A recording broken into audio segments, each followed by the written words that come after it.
Welcome to The Whole View. I'm Stacy of Real Everything, and here each week to dive deeper into how we can find happiness and health inside and out through self-love, body positivity, and discovering new ways to be our best selves.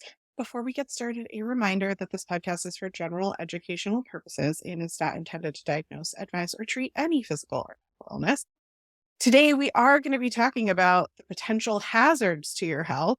And I just sort of put that disclosure out there because while we're going to be talking about toxins in personal care and things that can be potentially harmful, you need to use your noggin on some of these things. Lindsay and I were chatting before the show started on the extremes that some people might feel from hearing some of the concerns that we're going to raise in the show. And just remember that you do the best that you can, the information that you have, and that's all we can do. I will say, Lindsay, in pulling the show notes together for this obviously not the first time pulled together like a bajillion of these references and notes and all this kind of stuff. Am I never cease to be amazed how many references I can find from NIH, from FDA, from all of these places about the known warnings or concerns that they issue and previously have not been able to do anything about.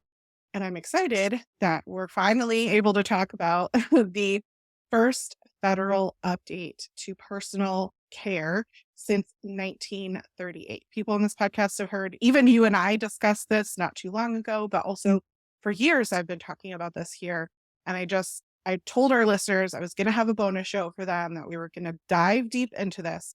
And I didn't want to do it without you because you helped lay the groundwork for this to happen. I marched on DC with you advocating for this.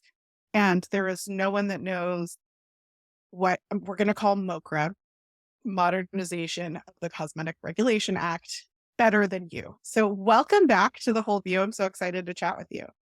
Oh, I'm so happy to be here. And Stacy, it is really fun for us to have this conversation, given the fact that we have had a long and really what now is productive history in Washington, D.C. together. So thanks for having me back. Yes, so excited. Okay, so first of all, tell us what is MoCRA and why do we even need it? Sure. So I'll take 1 minute to reiterate what you said. SDR was the last president who signed into law major federal oversight over the cosmetics industry.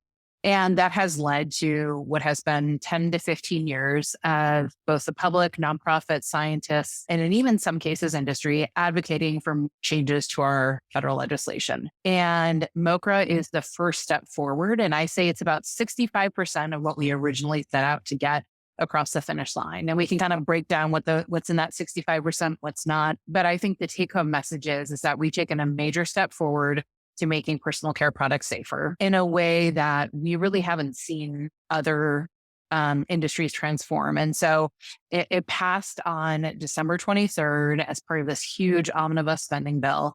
And I think it's important because it passes bipartisan legislation. And in today's world, there's not many issues that Democrats and Republicans are coming together, but they are coming together still on consumer safety issues, which gives me a lot of energy for tackling the rest of what needs to happen to update the cosmetics industry. So basically, the high level takeaway is that there are harmful chemicals used in personal care products. There are a lot of authorities the FDA did not have that they now do have to better protect consumers so we don't have to bear the burden of having to have a PhD when we go shopping. Yeah, I don't know how many times I've heard people say, I feel like you need to be a chemist in order to know what to buy, because not only do you need to know the ingredients, but you also need to decipher labels that brands will use that aren't exactly accurate to what is inside the bottle. And what's interesting is that, when I was looking at MoCRA and what it did accomplish, I think 65% is more generous than I would have been, but probably because you had realistic expectations of what could get across the finish line to begin with. But when I look at, what was enacted, knowing also some of the things that we talked about, for example, in proper labeling, right? Like defining a term like natural versus not and things like that. And knowing how expansive the updates that need to happen are, because we're so woefully behind, because we haven't updated since 1938 if we look at places like Canada and Europe that are also not where they need to be for ideal consumer safety, we're nowhere even in the same race as them. Like we're we're not at the game. It's a completely different thing. And so this does allow us to do a little catch up. It also puts a lot of burden on the FDA. And so one of the things that I thought was interesting, and maybe we can kind of lead into this instead of talking lastly about it, is this idea that part of the struggle that I saw, and correct me if I'm wrong, because you were there, is that what seemed to be the linchpin of getting MoCRA across the table was the belief of who should pay for it, right? Like I think everybody thought, yes, we need better consumer safety, but some individuals thought that it should be brands that should be paying for the safety testing or the additional resources that would go into these requirements. And others thought this is a government requirement. This is a government problem. Government needs to pay for it. And Yep. because it was attached to that spending bill, it was funded at the very time that the law went in, which for those people that don't really follow laws and all that kind of stuff, I can tell you that's magic because oftentimes things can, okay, we want this to happen, but then there's no ability to execute on it, right? And then you're struggling to meet the requirements. So I loved seeing that not only was there funding for the FDA, but then there's also interagency agreements and cooperation, especially what excited me and I want to hear more about is the EPA being involved in starting to do some chemical testing of their own to try to create safer alternatives for some of the known or potentially hazardous ingredients. So not only are they saying like, yes, we want safe, but also kind of looking ahead to the next steps. And that did give me more hope than I was expecting. Yeah, I think you hit a really important point, which is sometimes legislation that's really great or is strong or has, like all the protections we need is passed, but then the agency isn't funded through the appropriations process, which is the process where elected officials decide how much funding each agency gets. Sometimes it's not funded. So, like the Clean Water Act is a great example of that. Strong piece of legislation hasn't really ever properly been implemented or funded. So you're right. The fact that this passed as part of a spending package is amazing. It's also hard to get individual standalone reforms passed in the way that our government used to work. So things kind of have to be pulled together in these big packages because compromise is just so much harder these days. So the funding piece is really critical. The interagency piece is also interesting. There's, I would say, a healthy tension between agencies of who oversees what. And it's pretty clear that the FDA has oversight over finished goods in the cosmetics and personal care space, but EPA oversees and implements legislation I also worked on called TSCA, the Toxic Substances Control Act, first passed in the 1970s. So the EPA gets to regulate chemical safety. The two work together because chemicals are obviously inputs into personal care products. And so there was actually some green chemistry funding legislation that a bunch of us worked on a few years ago that passed that also lives under the EPA. And I think you're right. It's one thing to say, we're going to give the FDA mandatory recall authority, which they've been granted under this legislation. But it's another thing to say, okay, so if we're going to incentivize and push companies to make safer products, if there are no green chemistry tools in the toolbox, there's not a lot that companies can do to innovate. And that's kind of where the industry's been stuck in this limbo period. So both a carrot and stick need to happen when it comes to regulation. And the carrot can also come through encouraging and requiring green chemistry innovation. So that doesn't just happen with the private sector. Sometimes that is supported by the federal government, which is exciting.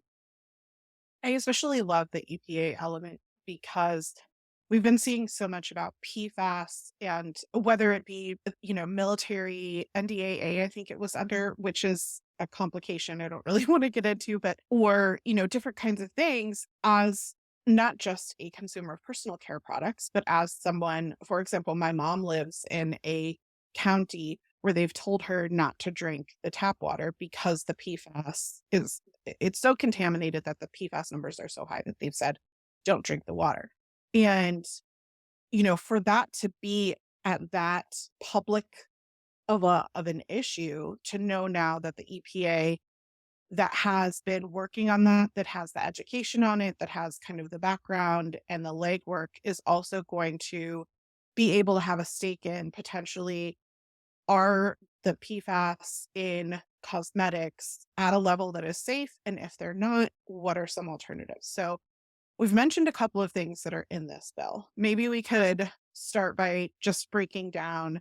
You have a really great article on your website, lindsaydahl.com, which you also put in your Instagram. And I know you've been sharing a lot of articles, so everybody can check those out. And we'll obviously put links in the show notes where you broke down all the elements of this. I tended to think of it as kind of like half and half. Like half of it, I was like, yes, I feel really good about it. And then the other half, I was like, I mean, womp womp. Okay.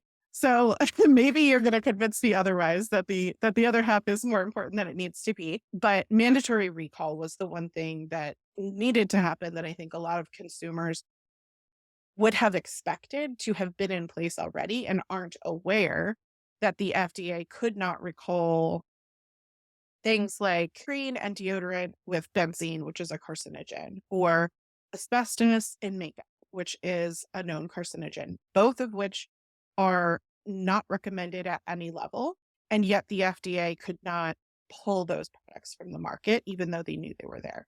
So that's great. Are there any caveats or concerns that you see with that? All the time that I lobbied on this bill, the mandatory recall authority was always the big thing that as Hill staff were learning about this issue, they were like, wait, the FDA doesn't have mandatory recall authority because it's so common for agencies to have that ability over product categories. And we see it all the time. You get something from Trader Joe's, they have recalls all the time. Like they have it over food. Like, why wouldn't they Baby for personal formula care recently. products? Exactly. So it was shocking to a lot of people that this very basic thing. And I think it's worthwhile to pause there for a second because in today's hyper politicized world, a lot of people hear about these issues and they blame the agency. They're like, see, the FDA doesn't do their job. The problem is the FDA needs to be given the authority to recall a product from Congress, and Congress works for us. So, like, I think there's a lot of blaming the agencies right now, and I think it's not helpful. It's a distraction. It's like a big, it's getting into is big government right or wrong, which is actually totally distracting us from the real thing. The real issue is that the FDA wasn't able to do this. They now can have recall authority. And I would love to say, oh, the FDA shouldn't have to recall products, but you gave a many examples. Or when hair care, the shampoo that caused permanent baldness, still on the market today, or professional salon products that have been linked to miscarriages, especially in nail salon technicians. And there's been all these major instances where it's just up to the company to do the right thing. And sometimes Claire's did a voluntary recall. That's great that Claire's did that. You would hope so with asbestos and children's makeup. But a lot of these other companies like Brazilian Blowout never did a voluntary recall of their own products despite the health risks. So this is a huge win. It's going to be one for the history books. And hopefully after a few mandatory recalls, the industry will wake up and start to think a little bit differently about the ingredients they put in their products. I hope so as well. And one of the things that I do want to mention also is that these things can happen overnight, right? The FDA is not going to, because it was enacted on December 22nd, immediately have the people, the staff, the knowledge, and all of that that they need, the infrastructure, the policies, all the things that go into it. Having worked in GovCon for a long time, that was what my companies would do, right? We would come in and we would help government agencies build the kind of infrastructure and staffing that they would need for these kinds of requirements. And so I can tell you what the FDA is being asked to do in a very quick turnaround, in my opinion, is probably beyond the scope of reasonability. The timeline starts in 1 year, although like it has phases, but essentially, Congress wants to start seeing change within 1 year. And that's a lot to ask of an agency to get all those things in place, all the personnel in place. But as a consumer, we obviously want it in place as quick as possible, right? Like we want change yesterday. So just be aware that although the FDA has the ability to recall, that doesn't go into place unless I'm wrong, January 1st, 2024. Is that correct? Yeah, basically most of the legislation really hits the ground running a year from now. In line with mandatory recall is adverse event record keeping and how we define an adverse event, specifically a serious adverse event, which is how it's referred to in the legislation.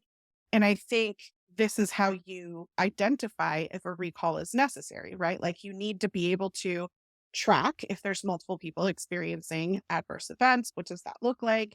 And do we need to pause on a product being in the shelves while we investigate this? Can you speak to specifically what this is about? And also, I think what's interesting is the definition of serious adverse event and how one might go about reporting if they did have hair loss or something like that from a product. Yep.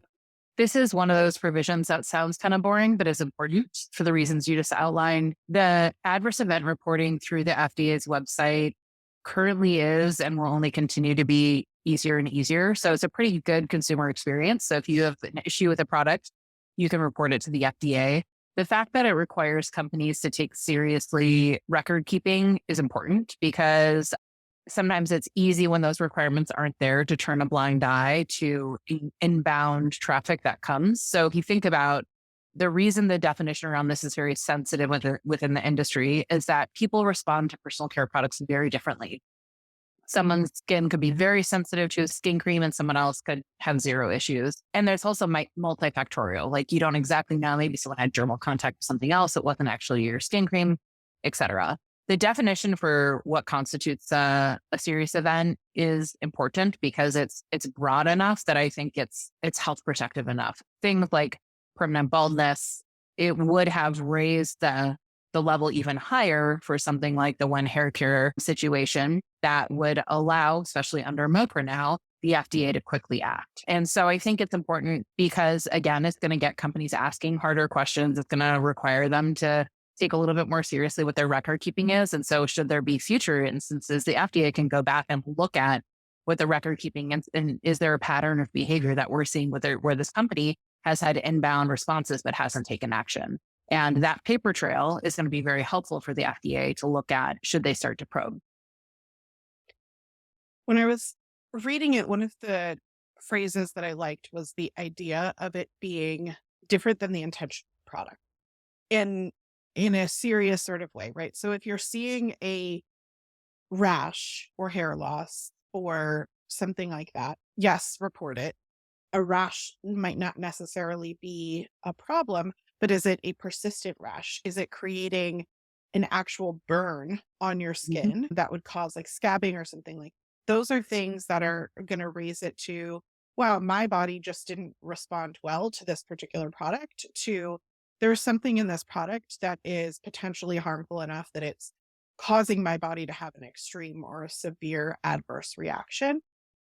What was interesting though is that there are some products that are out there that are intended to cause your body to have an adverse reaction, right? If we're talking about, I don't know, they're especially anti-aging products, right? Like if we're looking at products that are trying to reduce the movement in our face, then if you reported, well, I had reduced movement in my face, like, well, that's what the product was intended to do.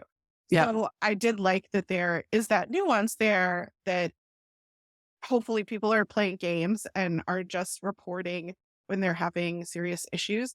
I think one of the things that I've noticed is that in some of these public databases where people report on themselves, if you go through and look at some of those, like, have you ever taken the time to like read some of those? I mean, it's such a facepalm moment and some of the things that people are saying or like what they're doing and how they're defining it. So in this It's way, like YouTube comments. You just don't oh, want to it's read them. yeah. And listeners like if if you need an activity when you're having a glass of wine on a Friday night to entertain you, go for it, you know? But in this case, the FDA can kind of disregard a lot of those things that are like they don't make sense or the product is doing what it's supposed to do and someone's, being silly or whatever. I think also this is where when companies have to report it in a certain amount of time, right? This is the one that it falls under that someone couldn't sit on something for a long time and claim, "Oh, I was looking into it," while they move a lot of the product into consumers' hands. Correct. Okay, I just wanna make sure I got that right, and I think that's a big one too, because while I wanna assume the best of all companies, like, it is their job to make money, and pulling a lot of product from a shelf is a very expensive burden for a brand, and what sometimes we see is that someone knows that something is a problem. For example, Johnson and Johnson with talc, their talc being contaminated with asbestos. We're able to go back into records for a very long time. They knew that it was there and they did not kind of report or take action within a certain amount of time. This provision would have been enacted, so to speak, from that particular instance. That's correct. And that's best practice. And the alarm clock that goes off after I think it's 15 days, like that's an important incentive. Again, it shows that the FDA is going to be very serious and therefore companies need to take this seriously. And again, if you think about it, yes, there were some oversight in the beauty industry prior to MoCRA being passed, but it was pretty loose. And so like it's going to fundamentally change the way that companies are staffed. They're going to have bigger safety teams, bigger regulatory teams. It is going to transform how the companies, especially when you look in the totality of what's included in MoCRA, it will change behavior. And the changing of the behavior and some of the like womp womp things that I want to get into are actually, I think, these little hidden gems that in practice companies know will be really important, but may not be particularly sexy to a consumer. That's so funny. I was thinking the word sexy and I was like, you will never use that word. So I'll get to use it to like finish your sentence, but we are of one mind. Okay. So cosmetic ingredient safety is a passion of both of ours. The word that I like to use when I'm talking to my clients is it safe, right? Because if we're talking about if something is natural, poison ivy and snake venom are natural, but they're not safe for us. And there are a lot of things that can be created in a lab that are not a problem that are safe. And I know you and I both do a lot of kind of clarification and education on this front because we want consumers to be safe. You can't just bucket it under, one or the other labels because it sounds more convincing or because there's a little green icon on the bottle or whatever it might be. And so what I loved about this provision is that for the first time ever, brands are going to be held accountable to use safe ingredients. And that is including a definition that also it's kind of like a three-pronged effect. It's the ingredients themselves, it's the overall product, and then the formulation kind of coming together in the product. So as I was reading this, something that I think a lot of people don't fully understand is formaldehyde releasing preservatives. So where formaldehyde is not an ingredient on the label, but when certain ingredients come together and combine, especially if you're, for example, putting it with water in either a cleaning product or shampoo on your hair, we're then creating a formaldehyde um, chemical from the formula itself, but that chemical isn't listed on the label. So this is where, consumers would have needed to be a chemist before to understand what these particular separate ingredients coming together would do. And so what I understand this provision, if I'm understanding it correctly, is that brands are going to now be responsible beyond just like looking at are the ingredients that I'm using safe, which in and of itself is a huge step forward, but also is the formula that I'm creating where I'm putting all of these things together and at what levels and how much, how frequently would someone use it? Is that going to be safe? Is that the intent of this provision? Did I kind of capture that correctly? Yes, I think you captured it correctly. I think I would take things one step further. So if we think about before and after MoCRA, pre-MoCRA, basically the majority of the industry, even many clean players, there was a lot of rubber stamping that was happening. And so the Cosmetic Ingredient Review is an industry funded body. It's not part of the government, but the CIR is what most people would turn to say, is an ingredient safe or unsafe? So right now, the CIR has only deemed 11 ingredients, different than the original 11 in the 1938, but mind you, 11 ingredients as either restricted or not good in personal care products. And if you think about that, that means there's a lot of rubber stamping going on, which is why so many companies could say, oh, well, the CIR says this ingredient is safe, we're going to use it. Now, post MoCRA, having safety substantiation on file may seem kind of boring, but to your point, companies are now going to have to document in a standardized way how they're defending the safety of ingredients that they're putting in their products. And so in order to defend it and to create an internal dossier, you're going to have to look at the scientific research. And if you're actually forced to look at the research, guess what? You may find that things like formaldehyde releasing agents are not ideal. And guess what? There's other preservatives to use. Or maybe you'll find that, oh, wait, PFAS are used to treat certain color pigments. And I don't want to have PFAS because there's this large body of science showing that PFAS is persistent in our bodies and the environment. And sure, there are plenty of companies that are just going to still do their rubber stamping and say, CIR says this ingredient is safe. But now that we know that the FDA has more authority in that, if there's a question, the FDA can go back and look through your safety substantiation. That's a huge impetus for the industry to do better. And so what it means is that they're going to have to ask harder questions.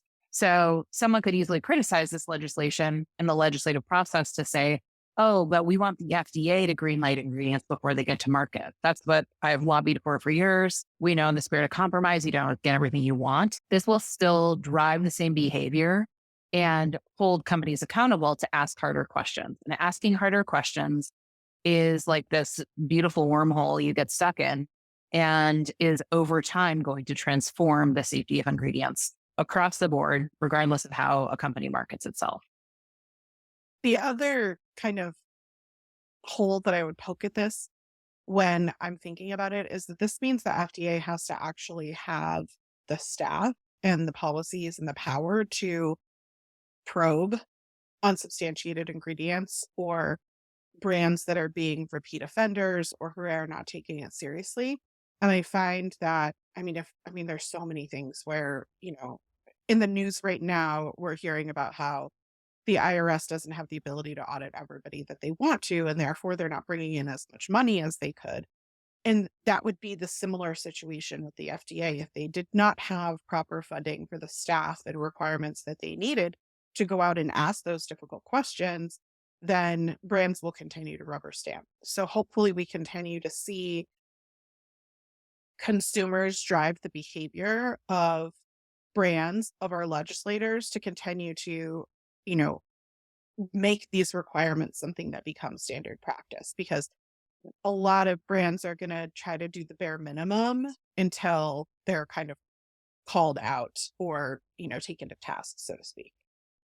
Yeah, I think you're right. And I think if you want to take a peek behind the curtain of how the industry works and how this could kind of change things, so a lot of companies have quality departments. Quality is different than safety. They're related, but they're two different functions. And majority of beauty brands have a quality team that they are resourcing. And the quality team is tasked with making sure that the contract manufacturers that are making the products are using proper sanitization and cleaning materials and all that kind of stuff to make sure that there's no microbial growth or that raw materials aren't sitting on the floor before, all these things that are pretty basic.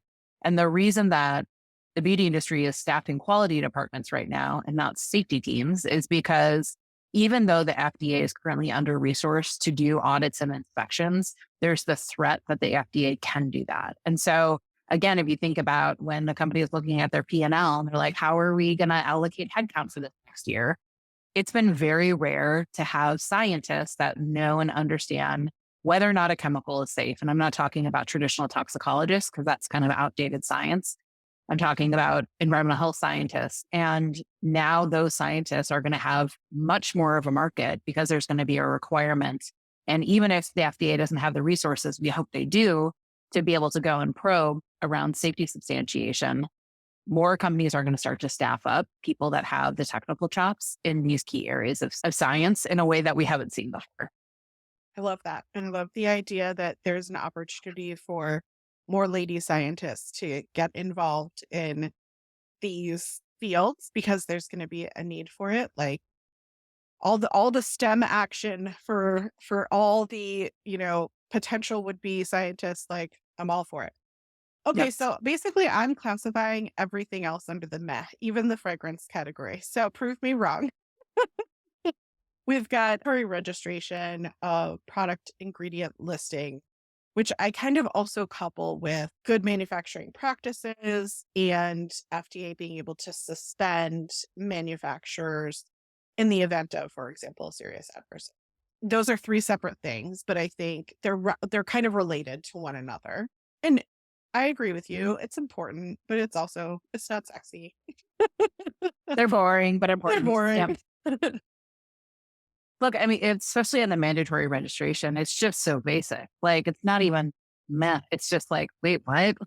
The FDA currently does not know all of the ingredients. Like, there's no centralized place for them to be able to understand which ingredients are in which products. And they don't have a clear picture or a map of here are all the facilities making cosmetics in the United States. And that's wild. Like, they don't have that information. And through mandatory registration, they will be able to have the information at their fingertips. And then it's basically, again, connecting the dots. If there's an adverse event, which ingredients are in this product, and where was it made? And have there been other FDA issues at that? Should we, as the FDA, shut down that contract manufacturer for a little bit and push them to get their stuff together? And I can say the quality of facilities really varies across the industry. And if you think about new players to the market, they're going for the smaller, sometimes not as clean or not as kind of rule abiding contract manufacturers as some of the larger players. And so I think again, it's like common sense. This is basic stuff.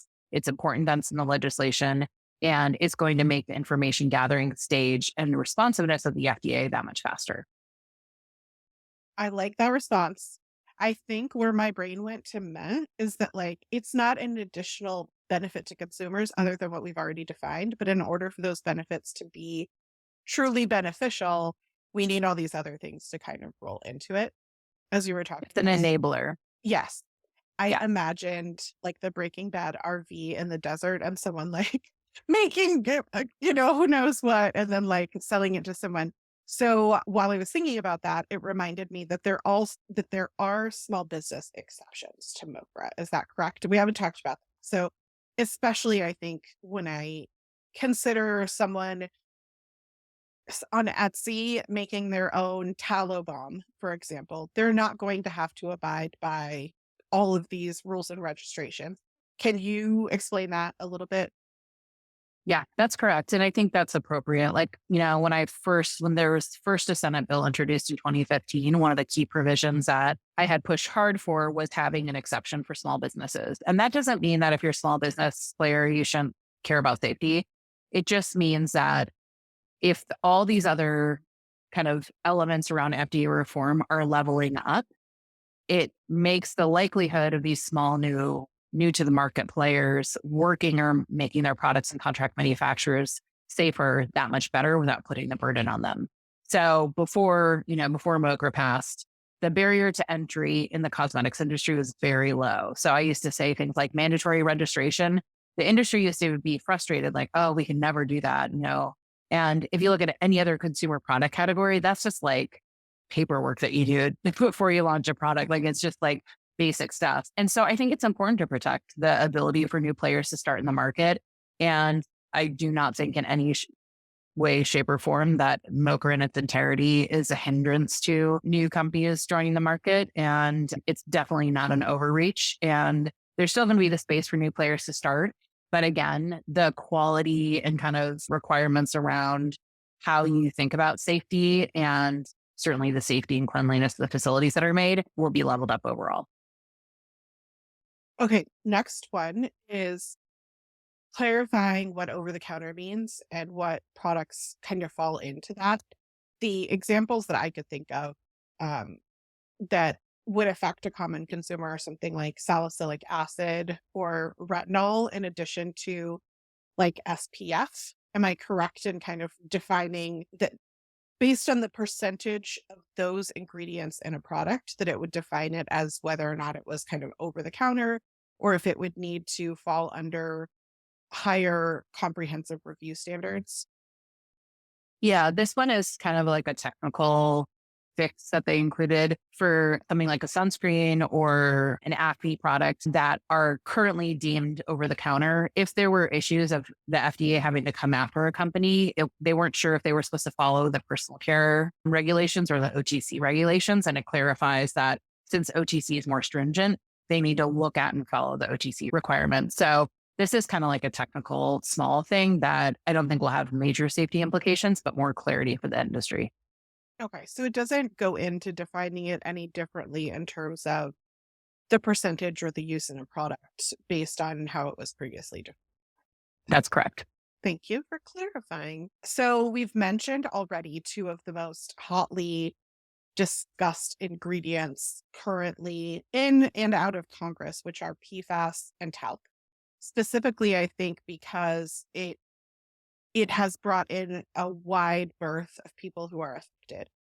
Like I mentioned earlier, the military has used fire extinguisher products that in ocean and in other areas that contained a high amount of PFAS that contaminated water. And so they're taking accountability for cleaning that up and trying to solve the problem, which is where, when we look at personal care laws, where PFAS is addressed, that's kind of like a common language that people seem to understand in Congress because I think of some of the other implications of it, in our water supply and different kinds of things. So there's this bridge of PFAS and talc being addressed in terms of further evaluating whether or not PFAS is safe or to what percentage in a product is safe, or a lot of state bills are calling it intentionally added PFAS, right? So you're probably going to find PFAS in a lot of products that it wasn't intentionally added because it's in the water supply or it's, wherever it's in the packaging.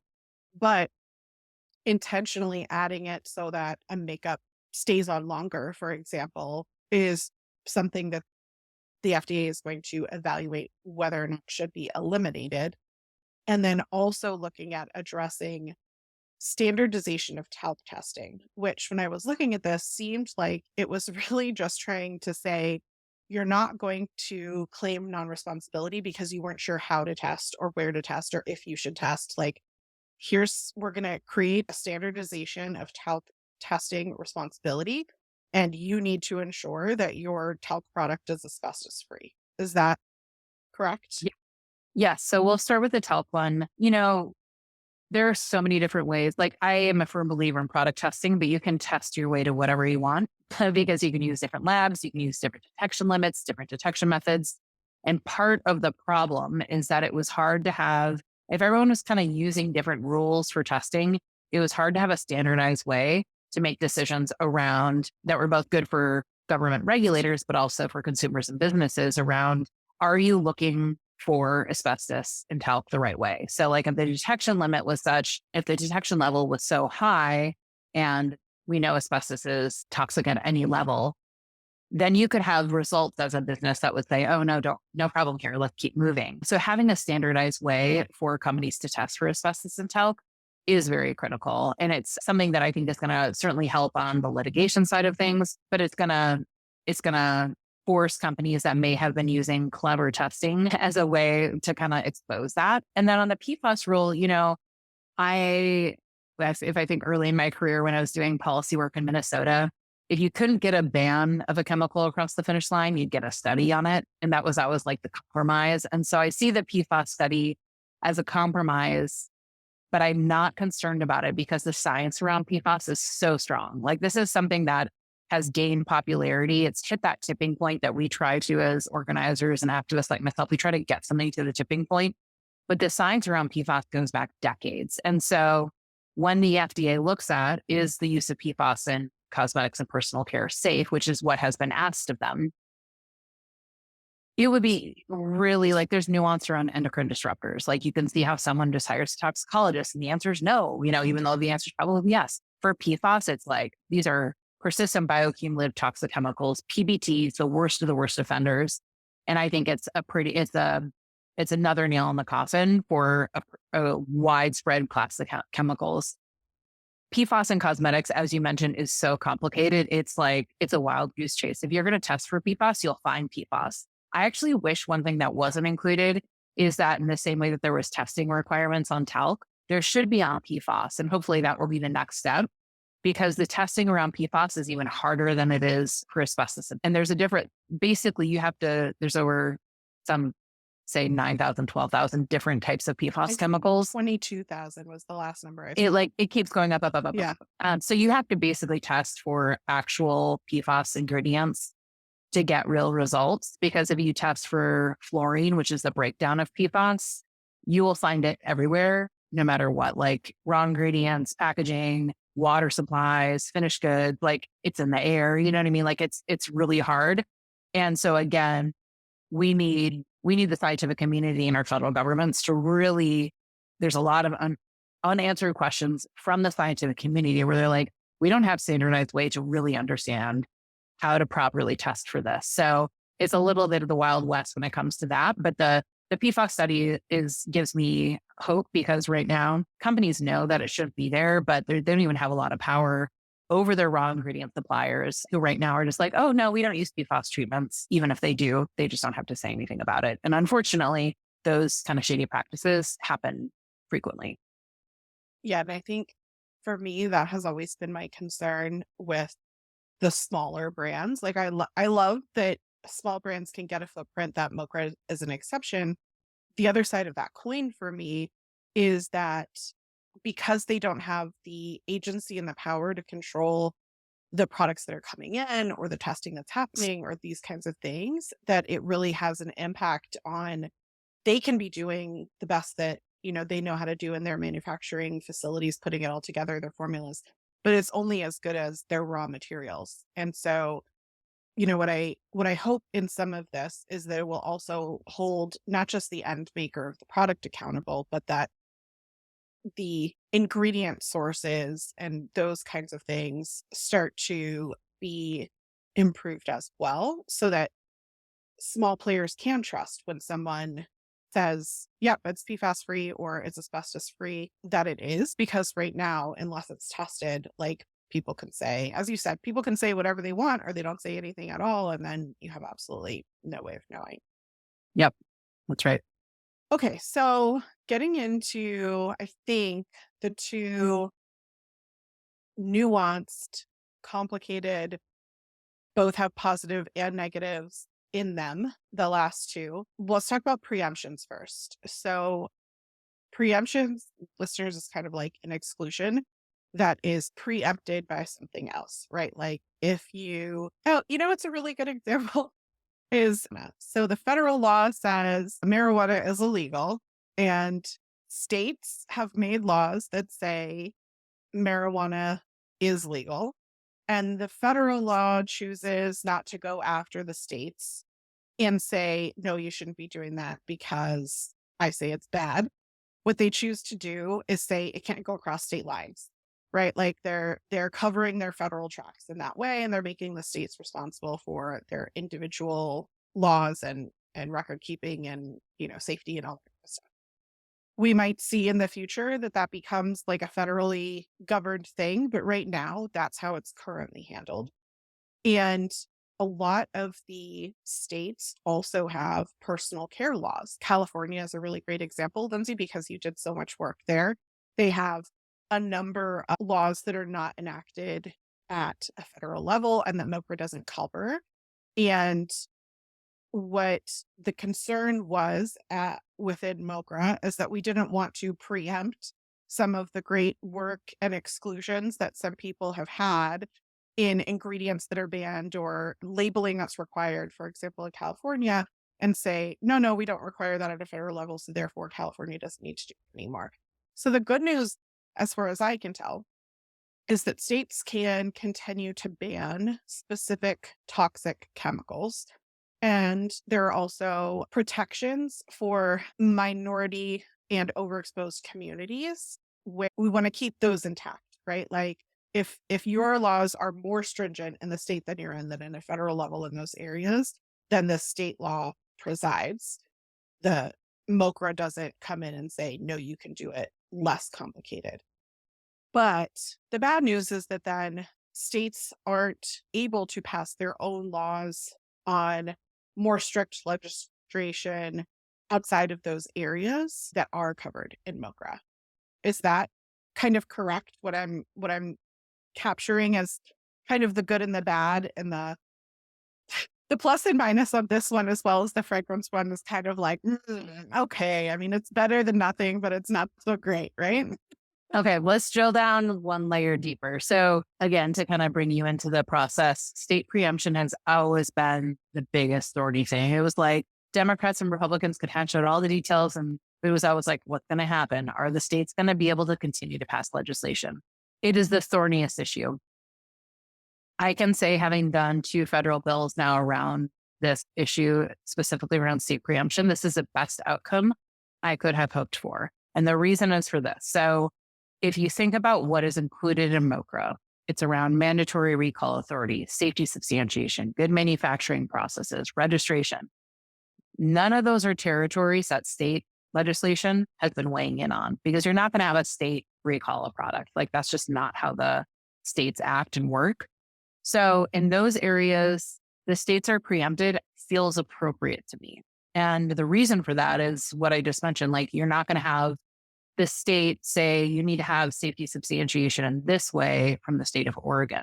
With the state of Oregon, Washington, Minnesota, and Maine, what these states are doing is banning and taking action on toxic chemicals to remove them from the marketplace. And since banning new ingredients was not included in MoCRA, the states can continue to do so.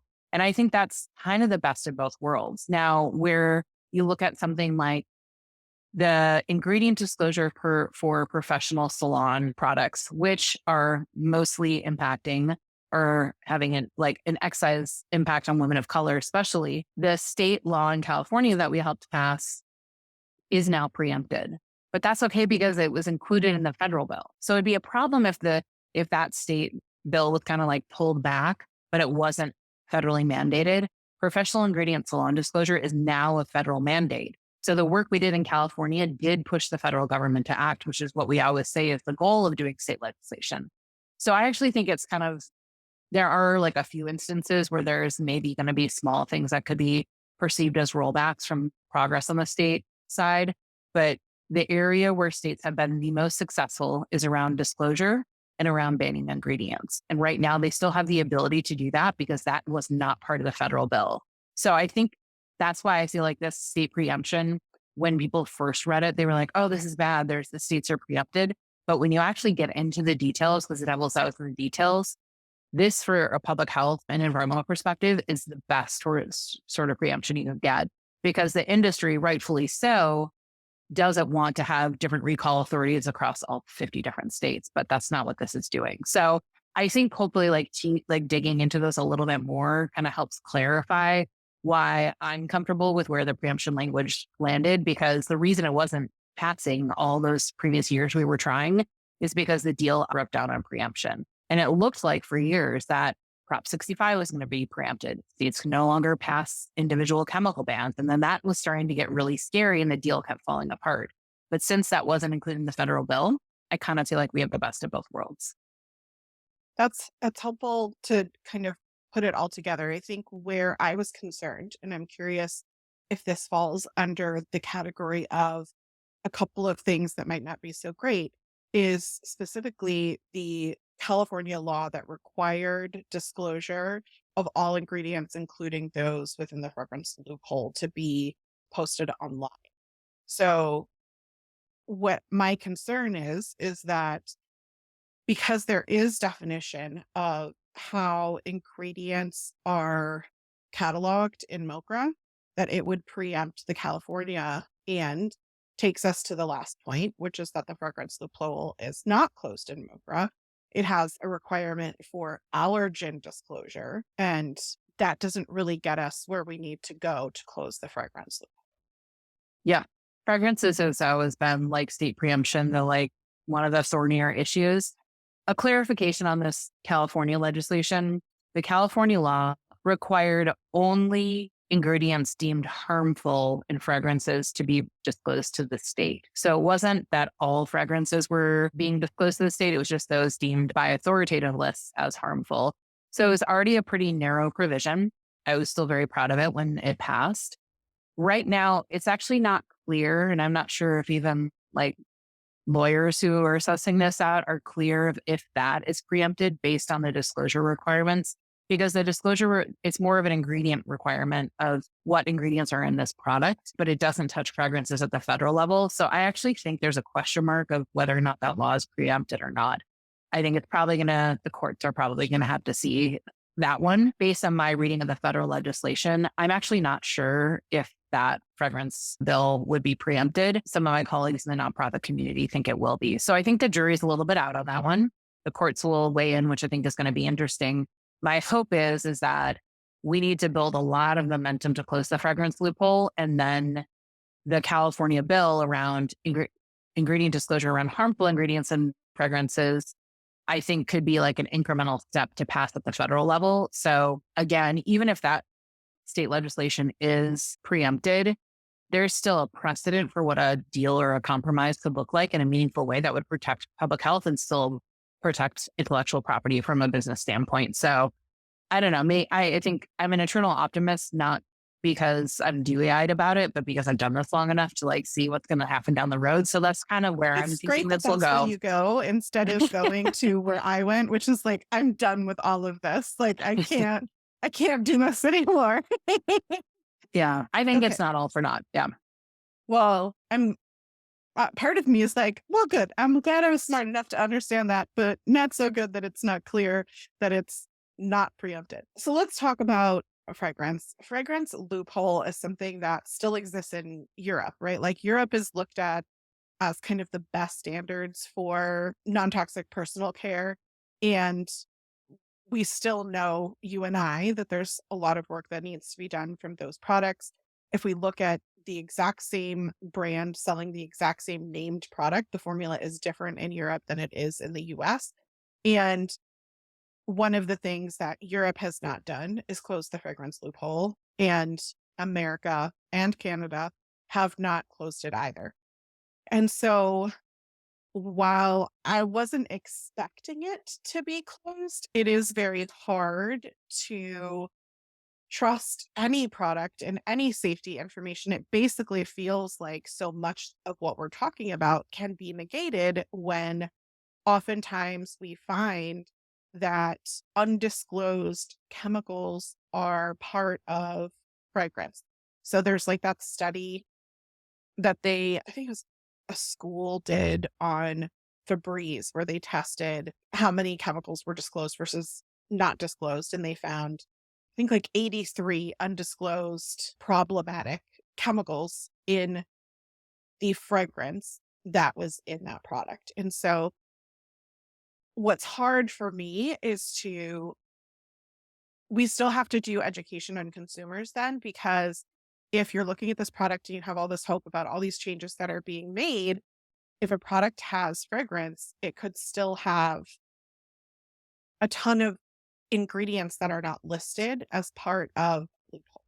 And so for me, that was really frustrating, especially because it's not really defined. Like you said, what is problematic and what is not problematic. And where this law says, okay, but we do want you to disclose if there's an allergen. I can see that being really helpful for the clients that I've talked to that have, for example, a nut allergy, and there being some sort of like nut-based product that isn't disclosed and it's in a fragrance, and then have an extreme reaction to something like that. That's great. I'm glad it's a starting point. It just doesn't cover from a safety perspective where we really need to be going. Yeah, I think that's a fair assessment. I've always been supportive of allergen disclosure, but it is for a small portion of the population that is very sensitive to certain fragrance allergens. And so it's like the public disclosure is for a small group versus going after the real problem offenders, which are widespread. And I think that's one of the key weaknesses of no fragrance loophole being a part of this conversation. It really wasn't on the table in earnest. Like advocates like myself were bringing it up every lobby meeting, but it was always kind of like, we're not going to be dealing with that. The upside is that if you look 10 years ago, it was nearly impossible to find a fragrance house, which is the industry term for a fragrance perfumer, a company who sells you fragrances. You couldn't find a fragrance company that would allow you. Number one, they wouldn't tell you the manufacturer, let alone let you put it on your website, which ingredients were used in that fragrance. That was the game 10 years ago. And now there are enough companies who are fully disclosing fragrance ingredients that it shows me that the bigger players who are still hiding behind fragrance and perfume are going to, if we turn up the volume on consumer questions and inbounds into those companies. So for anyone listening, you got your favorite products, you think all the ingredients are clean when you look at EWG, but it still has fragrance and you're like, oh, call or email them and ask them the question, when are you going to start disclosing fragrance ingredients? Because we know that consumer pressure is then going to put pressure on the big players to go to their fragrance house and say, okay, the clean beauty industry has been doing this for 10 years. What's it going to take? Like, how can we still protect your fragrance blend? And there's a way to protect the IP, the intellectual property of what makes that fragrance special. So not everyone can rip off your signature scent. Like if you think about Aveda's rosemary mint, like that's a very iconic thing for them. There's a way to disclose those ingredients without allowing everyone to copy your rosemary mint scent. So I think this is where consumer pressure in the markets can step in to help solve a problem while we have to continue to push for federal legislation, because it's not just allergens, as you pointed out. The much bigger problem with fragrances is the thing that makes your hair smell really good after you shampoo it for hours are things like phthalates, which are hormone disruptors. So while those still are floating around in our world, we're continuing to expose ourselves unnecessarily.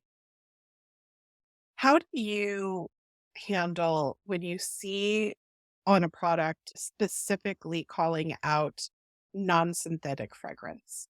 Like a brand is making a point to use clean and they're making all the claims like sulfate free, phthalate free, like all these kinds of things. And then on the label, it says botanical derived or naturally derived, or, the kind of non-synthetic terms that people are using these days. Mhm. I get kind of torn on that myself. I'm Yeah. like, I see what they're trying to do and I want to support it at the same time. I'm like, are they testing those what that actually is to know what is in it or not? Or are they just getting it from a fragrance house and taking it for its word, you know? So there's two different things. The first of which is my guess is, having been in the industry, is they're taking the word of the fragrance house. They will say, hey, look, the consumer doesn't want harmful ingredients in the fragrance, but you, fragrance house, don't want to tell me the ingredients. Can you at least give me that assurance? And the fragrance house will say yes. So they're taking their word for it. They probably have some important documentation to confirm that, and they can market their product as such. I think in some cases, most cases, like I think a specific example would be a phthalate free claim on an undisclosed fragrance. If a company is claiming that fragrance is phthalate free, they're probably getting documentation from that supplier. And my guess is that there's not phthalates in that product, because to be as overt to like explicitly say this is phthalate free, you have to have a pretty high level of understanding. Like the industry isn't that deceptive. Another example that's worth unpacking is you said synthetic fragrance free. That's probably true. They are probably just using natural and botanically derived ingredient or fragrance ingredients. The problem goes back to what we talked about in the beginning of the show, which is synthetic and natural aren't always safe. So actually when it comes to fragrances, some of the biggest like breakdown components of carcinogens, mutagens, and reproductive toxins, CMRs, come from the natural botanicals, not from the synthetically derived. So like the industry and the clean industry really put a line in the sand 15 years ago to say synthetic fragrances are bad. I was one of those people saying that. I have since learned, as have other people, including prominent scientists, that synthetic fragrances actually might be the future, because there's a bunch of sustainability issues with natural fragrances. And there's even major health concerns around things that are outside allergens for natural fragrances. So I think if someone's saying synthetic free fragrance, fine. But I actually think synthetic fragrances could actually eventually evolve to be some of the safer fragrances on the market. So it's complicated, but I think it's important. Like most people have a high level of skepticism, as they should. However, if someone is saying this is a natural fragrance blend that is phthalate free, there's probably not intentionally added phthalates into that fragrance formula. Super helpful. And yeah, I'm seeing a lot of growth in the last couple of years in the fragrance. So not the ingredient, but the market itself, in Mhm. terms of trying to navigate. I'm a huge fan of Henry Rose as being like the only EWG approved fragrance line. I have absolutely no idea what's in there, but the fact that it's verified, like I don't check, I don't care. I just am like I'm Mhm. gonna bathe in it. But what I will say is that the products that I use that have either fruit oil or fragrance or perfume or whatever the word is that something is being used, if I use it and I smell that product at the end of the day, like if I take my hair down out of a ponytail and I can still smell that smell, I personally know that it is not whatever somebody is wanting me to believe that it is. So Yep. consumers, I would just encourage you to use your nose and to be aware that like if a scent is lingering for a really long time, that's usually a sign that it is not as natural as the brand is wanting you to believe that it is because it takes phthalates to make that stick. Like it's just almost certainly the case. So, That's right. If you think about if you do like an essential oil roller on your wrist, that will flash off very quickly, like maybe 10, 15 minutes. If you have a cleaner perfume like Henry Rose, you'll probably smell it on you for a couple hours. But you're right. If you're 10, 12, or the next day pulling that shirt off the floor and smelling it, and it still smells very strongly of that fragrance, there's 99% chance there's phthalates in it. yeah. Okay, so I want to talk about what is not in there. So you said 65%.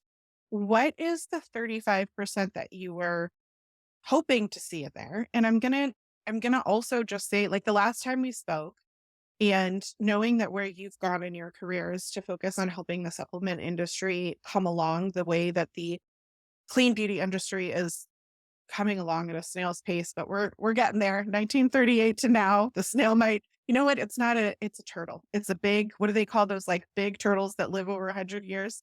Yeah, the Um, big desert tortoise. yeah. So clean beauty, we're the desert tortoise. We're coming. You're kind of focusing in the area of bringing supplementation legislation along as well. And I know that not only was the 35% of the personal care product piece of this bill removed, so was the ability to make some definitions and health protective laws around the supplements piece, which as a consumer, um, really drives me nuts because I can't even tell you like how many people in my life, especially my parents, my grandparents, buy these supplements that are like completely unregulated, oxidized fish oil, like all these kinds of things that just drive me nuts. And people are spending money and taking time to do something that they think is health protective. And then it's actually against their best interest to be doing this thing sometimes. So we talked about that in the last show. I'll put a link in the show notes, but I was wondering if you could talk a little bit about like what didn't get included. And then we could talk about what are some potential future bills that we might be seeing that we can contact our legislatures about. Yep. Okay. So on the cosmetic side, there was four things that were not included that I would have liked to see. The first of which is the fragrance loophole. We talked about that. Second is the explicit authority and mandate for the FDA to ban harmful ingredients. That was not given to them. So hopefully the states can continue to play that role. The third is the really important thing that I think will probably be a longer term fight, but it's supply chain transparency. And what I mean by that is right now, the finished good manufacturer of a product is held responsible for the safety of their product. But even if you're a big player, this is not just a startup problem. If you're a big player in the industry and you ask your raw ingredient or your packaging suppliers for information like, hey, was this pink pigment coated with PFAS somewhere along the way? They don't have to tell you, and they often don't. So like without holding the rest of the supply chain partners accountable, it's really hard to formulate clean. You can have all of this paperwork and these mandates not to use these ingredients, but if your supply chain isn't being held to the same level of standards and regulation that you are, it's hard and it creates a big target on the back of a lot of clean companies trying to do the right thing. So supply chain transparency was not included. I think that's a longer term play. It's super important. The rest of the industry should not get off scot-free without having to really focus on that. And then the fourth is explicit protections for women of color. So we know that three populations are overexposed to toxic chemicals and personal care products. Number one, if you're a woman. Number two, if you're a person of color. And number three, if you're at certain if you're a poorer community that's either living next to facilities or you have other environmental pollution. They're called fence line communities in the industry. If you're a fence line community, or if you're not a fence line community, but you don't have the time, money, resources to purchase and invest in safer products, oftentimes you're purchasing at places like the dollar store. where a lot they kind of become the dumping grounds for when Ulta and Sephora and JCPenney don't want to, there's not a market for those products because they're toxic. They end up going into dollar stores, which is why there's a whole environmental and social justice community that's been organizing for a decade around advocating for dollar stores across the country to remove and ban toxic chemicals. So that those explicit protections for overexposed communities was not included in the legislation, with the exception of the professional salon disclosure piece, which is good.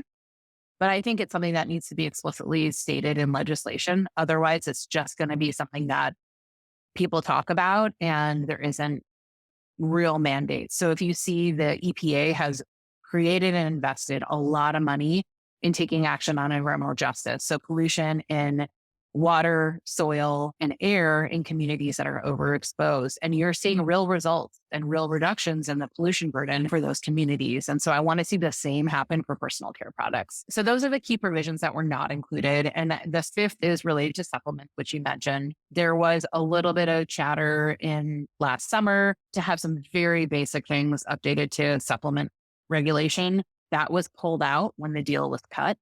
And I think let's pause on what the lesson is there. The lesson there is that the reason cosmetics got across the finish line and supplements did not is because there isn't a movement, an organized lobbying social movement that has been built yet around supplements. That happened, and we collectively built that, including people like yourself, Stacy.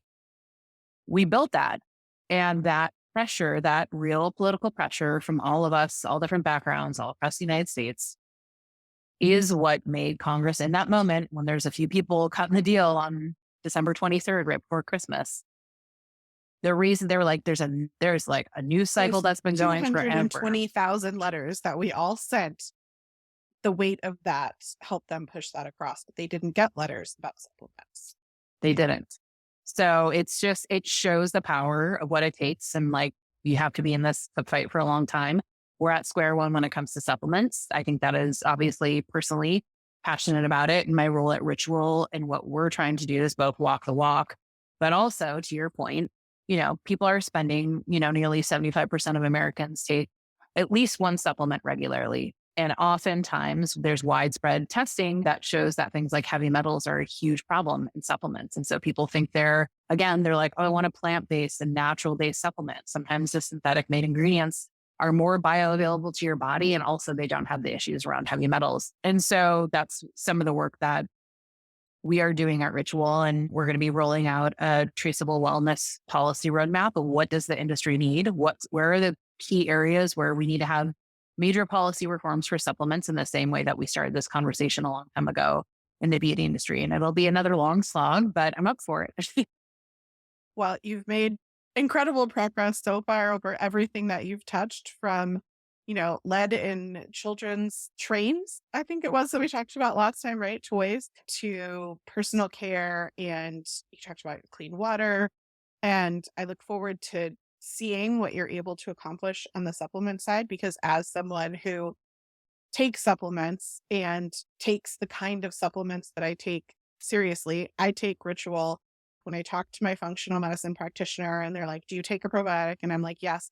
And they roll their eyes and they're like, which one do you take? I want to make sure that like my parents, my grandparents, my children, if they walk into Target and buy a supplement on the shelf, just the same way that someone walks in and buys shampoo at the Dollar Tree, like, everybody deserves safety. Everybody deserves to have the product perform the way that it's intended and not the opposite. And we're just not there yet. And I know we're near where we need to be on supplements. And we've made some progress on the clean beauty and clean cleaning products as well, but there's still so much more to be done, especially to communities who don't have access, either because of financial reasons or because of literal access to safer products. And it it is incredibly fulfilling to see MoCRA come into play. I mean, honestly, I was not expecting it to pass. And I thought that it's been 7 years since I've been in this space. I have not been doing it as long as you. I've been doing GovCon regulation for 27 7, something like that years, right? But seeing something actually come into fruition, like this is the first time that I've actually been a part of something and seen it enacted. And it it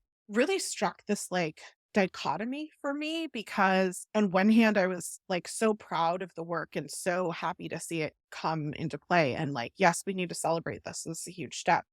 And at the same time, like seeing that the fragrance loophole wasn't closed, seeing that the supplement piece was completely cut.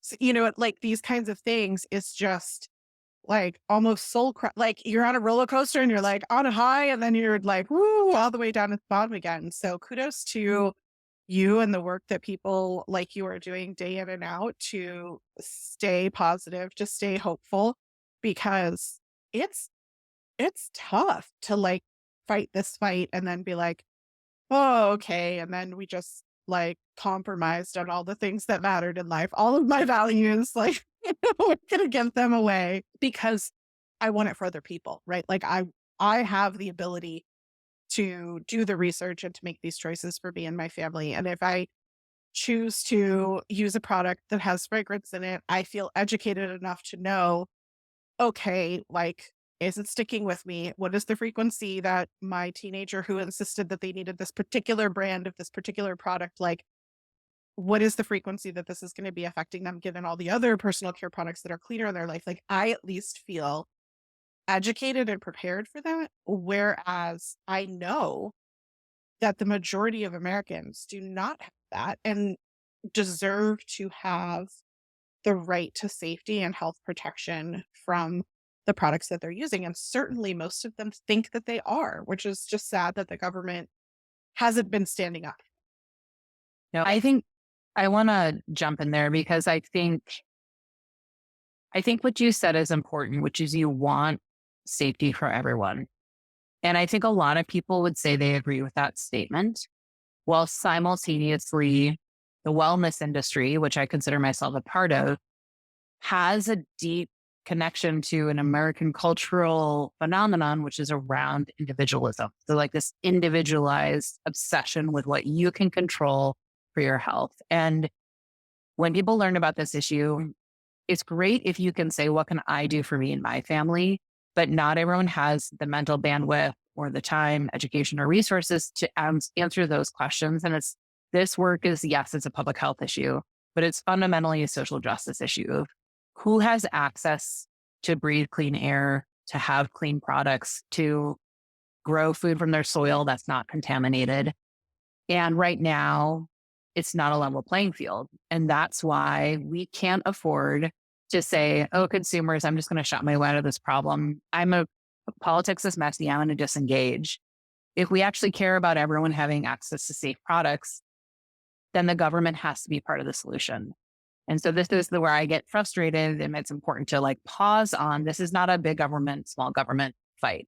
This is about basic things where all people, this is where we, even our founding forefathers, agreed that there were certain roles that the government should play in helping making sure that everyone was safe. And so that's why I agree with you. It's a roller coaster. Like policy work is not for the faint of heart. You know that firsthand.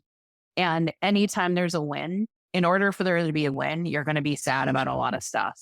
And if you're someone who is obsessed with only saying yes to the final package that is everything you want in it, you will never see progress. So like dealing with the excitement and the heartache at the same time is great. But that's a moment in time for me. The fire in my belly is around that fundamental question you asked, which is whoever you walk through, whoever walks through whoever's door in a store, they should have the fundamental right to having safe products. And that kind of deeper sense of justice is what keeps me slogging through this fight as government has gotten tremendously more messy and less fun to work in than when I first started doing this work 20 years ago. So I'm glad you ended on that point because I think it really is hopefully the thing that people, if someone else is feeling a little bit of heartache around the things that we didn't get in MoCRA, hopefully that fire in your belly keeps burning because we can't afford to turn off, because when we afford to turn off, other people's health is left in the balance, and that's not fair. Absolutely. I know we're of a mind meld on this, and it has been eye-opening for me as well as someone in the wellness community for so long to have kind of like realized the part that I played for many years. Kind of like you said, how you thought a certain thing about fragrance for so long, right? Like for me, I was promoting a certain type of healthism for so long. And then to realize the impact that that has for those communities that don't have access or who can't participate in that kind of journey, I'll just leave it at that. It was really problematic, and it has definitely been my mission over the past couple of years to right that wrong, to kind of not just apologize for the behavior, but to also like show everybody to come along that path with me, because I do believe that we all want that. We just don't realize that we're participating in a societal structure that put us on a path that we really didn't choose ourselves, right? Like Yep. I don't I don't benefit from somebody else being sicker. Like I Hmm. always say, it's not a pie. Like we can all be safe. We can all have the right to safety.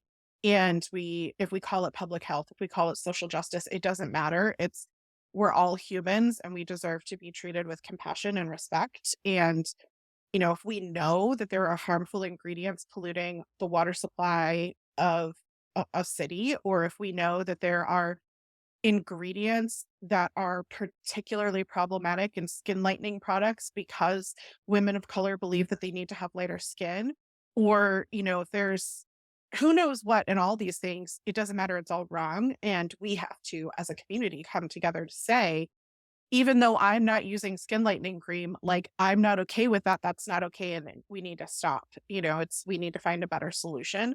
So, that said, I do like to leave people with a ray of hope, something that they can kind of, like, walk away with and do. And while I want everyone to take the moment to pat themselves on the back if you supported my beauty counter business in any sort of way and allowed me to advocate, and for both Lindsay and I to march on DC to be that voice for the collective community. Like, thank you. And you can also continue to contact your legislatures individually, because your individual story, especially if you live in a state that has laws that are being reviewed this year, there's quite a number of them. To Lindsay's point about, individual products being banned, a lot of states are also looking at banning intentionally added PFAS that I mentioned earlier.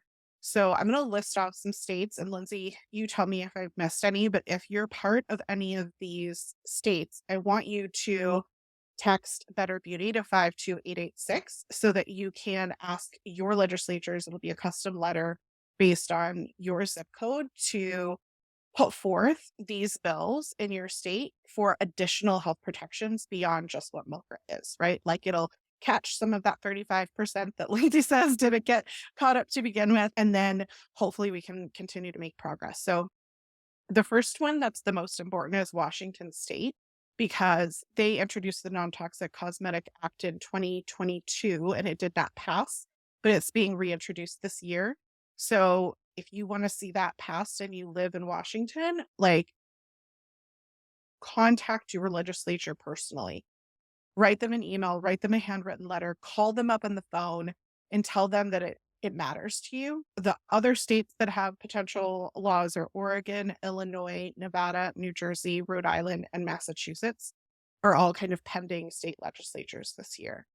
Are there any others that I'm not aware of, Lindsay? I think there's a few others, but the best place to go is saferstates. Which is a link that I'm sure Stacey can provide.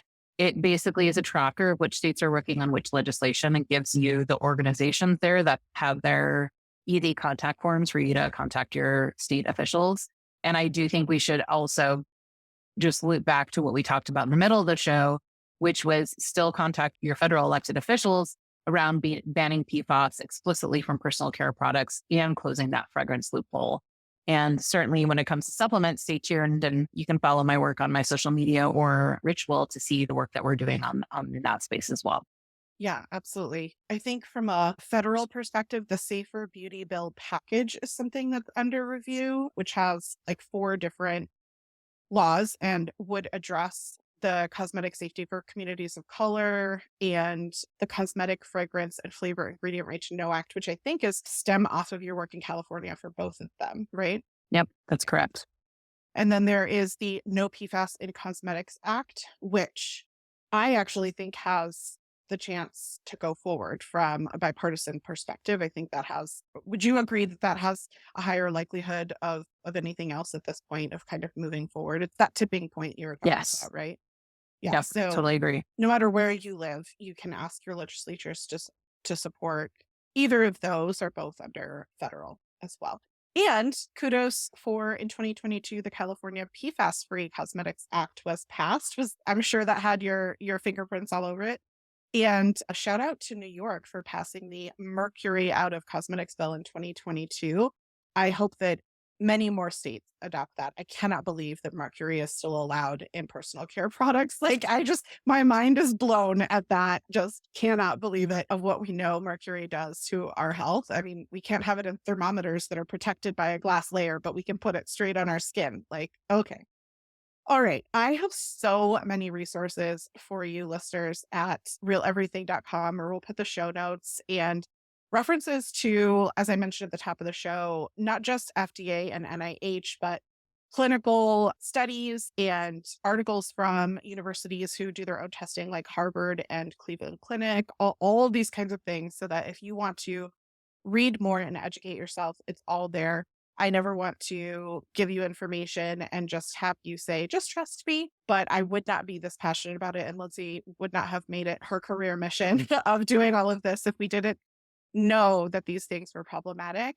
And I just want to thank you for the education that you're doing on the supplement side. I think the only, honestly, before we spoke and before you went to ritual, like the only awareness that I had on any of that kind of stuff was must have been the 90s or the it must have been the 90s because I was in high school with like the ephedrine and stuff like that that was sold over the counter that, you know, I don't think they were able to mandatory recall. Like, I just remember people saying, like, don't buy that, don't buy that. And that was like my only experience with the idea that there should be more regulation on that front. And it wasn't until we spoke that, like, flags started going up in my head. Like, how often do we talk about oxidized fish oil? I've mentioned that like 1,000 times on this show.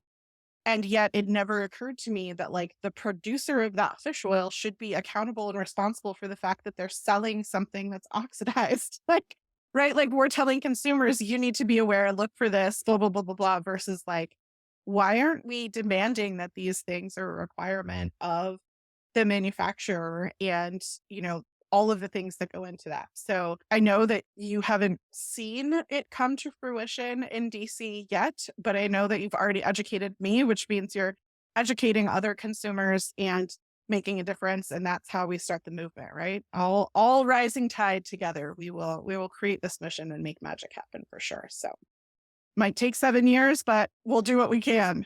So That's thank you right. so I'm much. here for the fight. Yes, both of us you're an Enneagram 8, right?